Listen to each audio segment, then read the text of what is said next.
Engkau adalah umat yang terbaik, yang dilahirkan untuk manusia.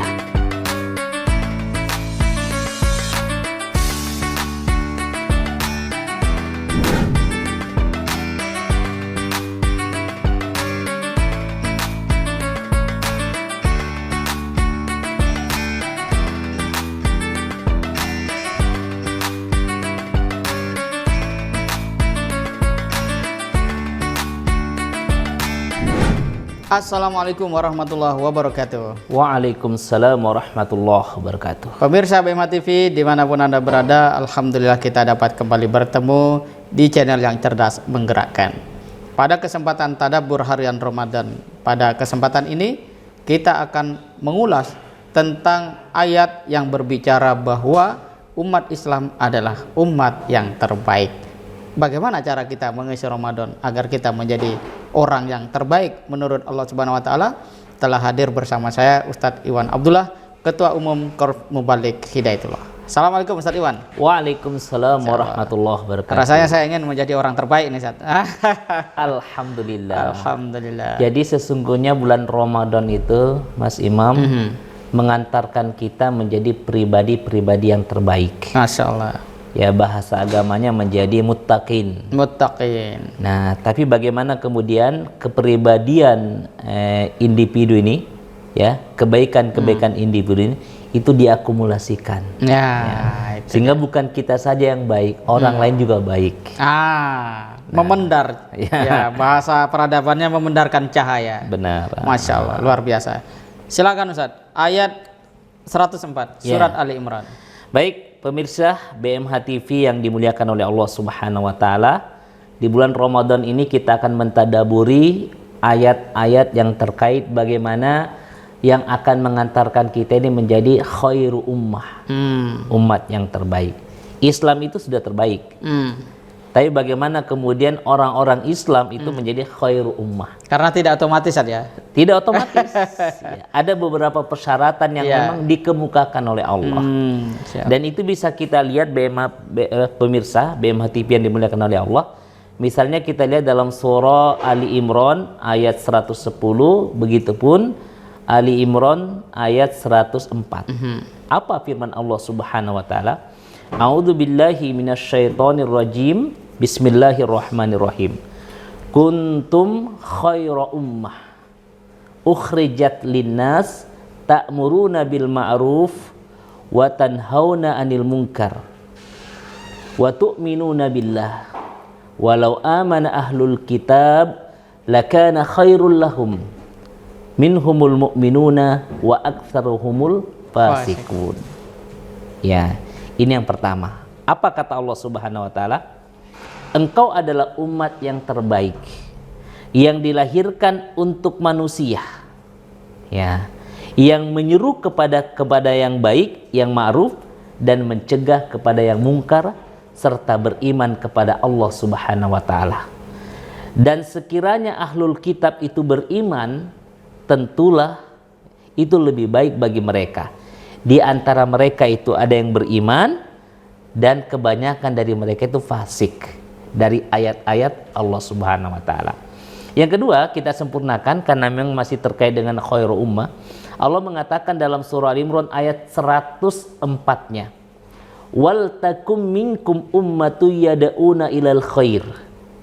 Hendaklah ada sekelompok dari engkau, segolongan masyarakat. Kalau barangkali kita komunitas. Ya.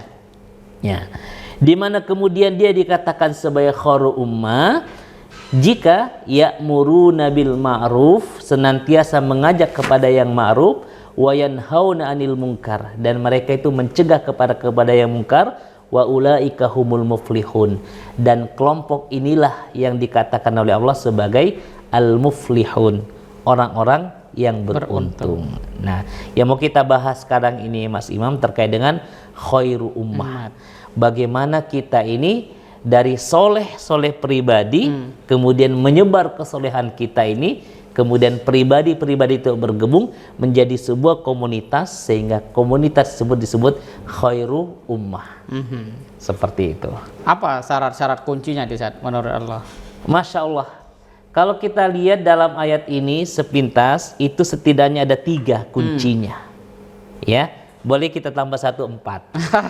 Karena itu tidak boleh lepas sungguhnya. Apa kunci yang pertama? Untuk menjadi khairu ummah yang terbaik itu, pertama itu beriman kepada Allah. Iman ini menjadi syarat mutlak.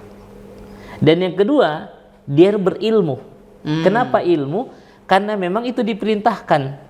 Sejak Allah Subhanahu wa taala menurunkan ayat surah pertama itu perintahnya adalah perintah berilmu. Karena itu terkait dengan iman nanti. Erat kaitannya sekali. Tak terpisahkan. Tak terpisahkan. Begitupun ketika iman ini mau diaplikasikan dalam bentuk kesolehan individu, apalagi kesolehan sosial, maka ilmu ini melekat di dalamnya. Nah, apatah lagi aktivitas ketiga, ciri ketiganya orang-orang khairu ummah ini adalah ukhrijat linnas ta'muruna bil ma'ruf. Dia keluar kepada manusia ta'muruna bil ma'ruf, untuk menyeru kepada yang baik, yang ma'ruf. Dan yang keempat kata Allah, wa yanhauna 'anil munkar. Ya, mencegah kepada kemungkaran. Nah, mengajak kepada kebaikan itu butuh motivasi dan butuh ilmu. Motivasinya adalah iman, ilmunya itu adalah bagaimana kemudian ketika kebaikan ini tidak disalahpahami. Yani, maksud kita mengajak kebaikan tidak disalahpahami. Jelas tertangkap. Dan itu butuh metodologi, itu namanya ilmu. Rabbi shrah li sadri itu saja. Wa yassir li amri itu. Masya Allah. Terus. Baik. Alhamdulillah. Nah, ternyata kalau 4 persyaratan ini kita tidak lakukan, maka kita itu digambarkan oleh Allah Subhanahu wa taala tidak kalah sama dengan kaum Bani Israel. Bani Israel itu memang memiliki banyak kelebihan. Ya, pintar, gagah, cerdas gitu ya. Tapi mereka dikenalkan oleh Allah Subhanahu wa taala itu paling banyak menjadi umat yang membangkang. Ya. Dan ternyata salah satu pembangkangannya itu, Mas Imam, dia itu tidak mau mengajak manusia kepada kebaikan. Dan itu dikisahkan oleh Allah. Mari kita lihat. Allah Subhanahu wa taala mengatakan bagaimana sih perilakunya kaum Bani Israel itu. Mas Imam nanti bisa lihat dalam surah Al-Maidah ayat 78 sampai 79. Apa kata Allah Subhanahu wa taala? Dzalika bima asaw wa kanu ya'tadun. Bani Israel itu ya, dia itu banyak durhaka dan kemudian mereka itu melampaui batas. Allah kemudian menjelaskan lagi, kanu la yatanahaunahu an munkari fa'aluhu labi sama kanu yaf'alun. Mereka itu tidak mencegah kepada yang mungkar, ya, dan mereka tidak mengajak kepada kebaikan, maka sungguh buruk apa yang mereka kerjakan. Jadi kalau kita ini orang baik, orang beriman kepada Allah, sudah rajin puasa, rajin sholat, tapi kemudian kemaksiatan kita biarin, ya, tidak kemudian kita cegah, ya. Istri kemudian bermaksiat, ya, kita kemudian tidak ajak kepada kebaikan, anak-anak juga kita biarin, maka kita itu, ya, apa bedanya dengan kaum Bani Israel tersebut? Jadi untuk baik, menjadi yang terbaik menurut Allah tidak cukup hanya dengan pribadi kita yang baik. Betul sekali. Kita harus terlibat gitu ya. Kita di dalam upaya menjaga kebaikan-kebaikan di tengah masyarakat. Betul. Itu sangat luar biasa gitu, Ustaz ya. Betul. Dan memang tantangan kita sekarang seperti itu, Ustaz. Bagaimana terlebih sekarang sebenarnya dengan era digital, sarana untuk dakwah amar ma'ruf nahi munkar tuh lebih mudah. Dan kita lihat hari ini ada istilah itu brain rot, Ustaz. Yaitu orang yang mengalami pembusukan otak karena melihat konten-konten yang negatif. Jadi selalu negatif akhirnya otaknya membusuk gitu. Artinya membusuk, dia sudah tidak lagi mampu berpikir lagi. sudah tidak mampu lagi dan tidak tertarik lagi kepada ilmu. Yang dia sukai dari konten itu ya yang menyenangkan saja. Ya Allah, Rabbi. Berarti kan kita harus terlibat juga tuh di media sosial. Ya, dakwah amar ma'ruf nahi munkar di media sosial. Nah, ini kira-kira kalau seorang ayah, seorang ibu, fenomenanya sekarang kan masing-masing punya HP. Bapak pulang, istri di rumah, anak pegang HP sendiri. Nah, ini seperti apa Ustaz kira-kira peran ayah kaitan dengan kadangkala anak itu baik di dalam keseharian, tapi dia menjadi tidak bisa mengendalikan diri di media sosial. Nah, ini era sekarang sudah seperti itu. Bagaimana cara supaya umat terbaik ini, terutama untuk anak-anak muda, Gen Z terutama saja Gen Z, nah ini tantangan kita. Seperti apa pandangan Ustaz Iwan? Ya, jadi memang paradigma yang harus dibangun oleh kita sebagai orang tua. Saya tidak katakan mereka karena kita juga punya anak. Mas Imam juga punya anak. Jadi bagaimana kemudian alat yang sesungguhnya sifatnya netral dan ini adalah anugerah dari Allah untuk generasi kita saat ini, yaitu media sosial ini dijadikan alat yang positif, ya. Dijadikan pisau yang mana pisau ini dapat bermanfaat, memberikan kemanfaatan yang besar. Sehingga bagi saya sebagai orang tua yang harus kemudian kita tanamkan kepada anak-anak sekarang itu, pertama dia memiliki iman, dia memiliki ilmu untuk kemudian mengelola ini alat.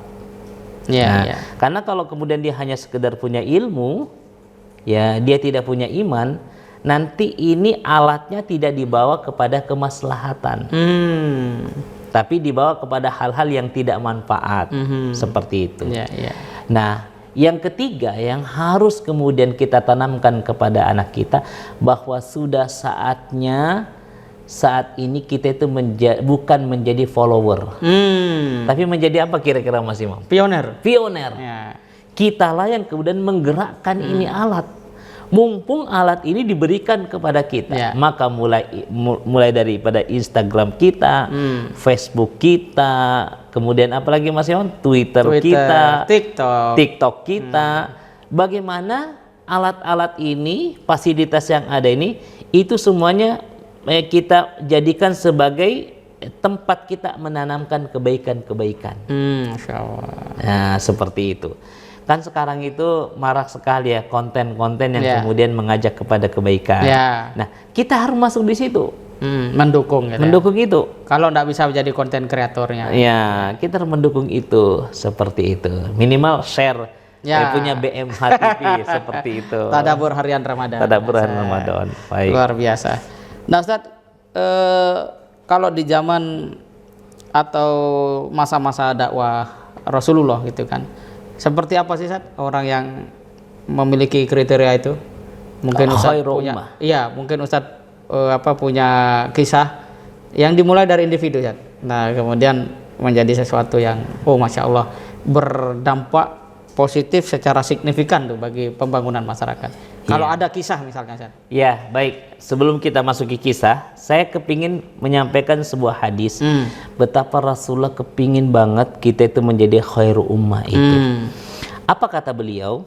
Ya, hadis ini adalah hadis yang direwatkan oleh Imam Ahmad, At-Tirmizi juga meriwayatkannya.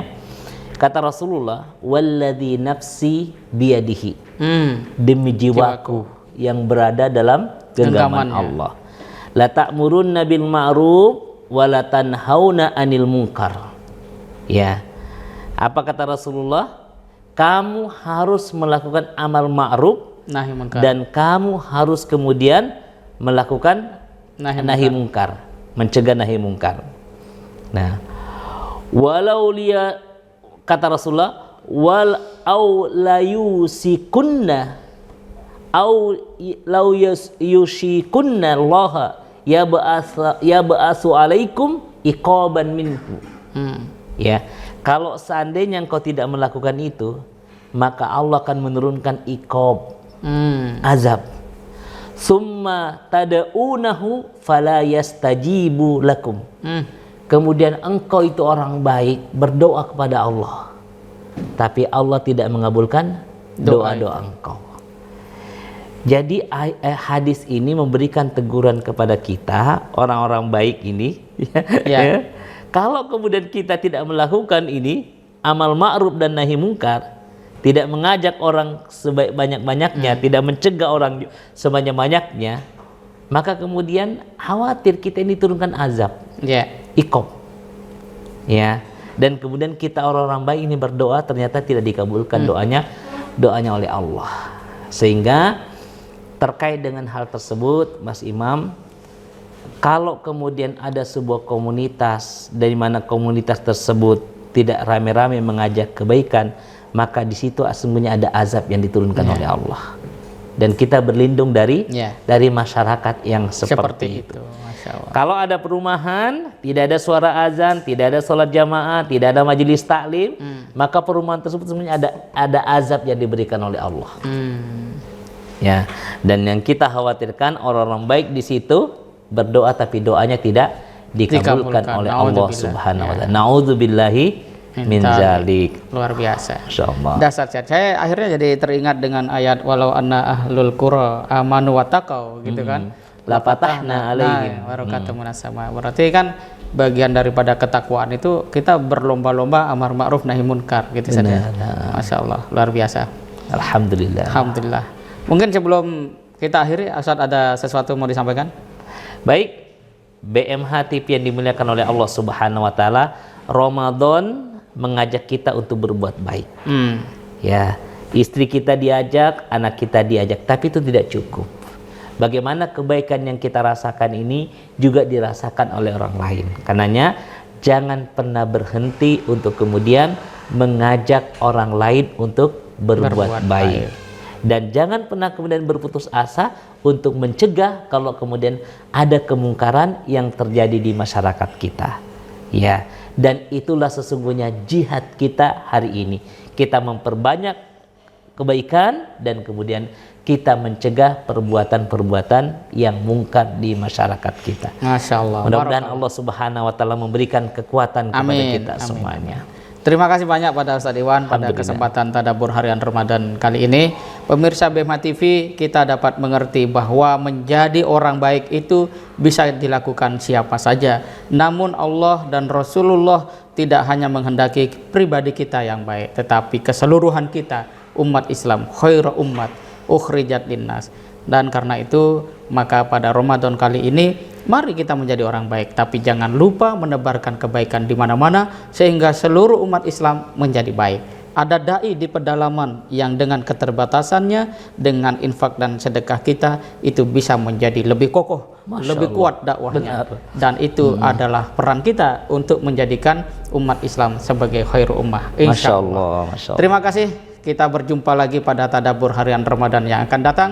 Terus dukung channel BMH TV yang cerdas menggerakkan dengan cara like, comment, share, dan subscribe. Kita jumpa lagi nanti. Assalamualaikum warahmatullahi wabarakatuh. Waalaikumsalam warahmatullahi wabarakatuh.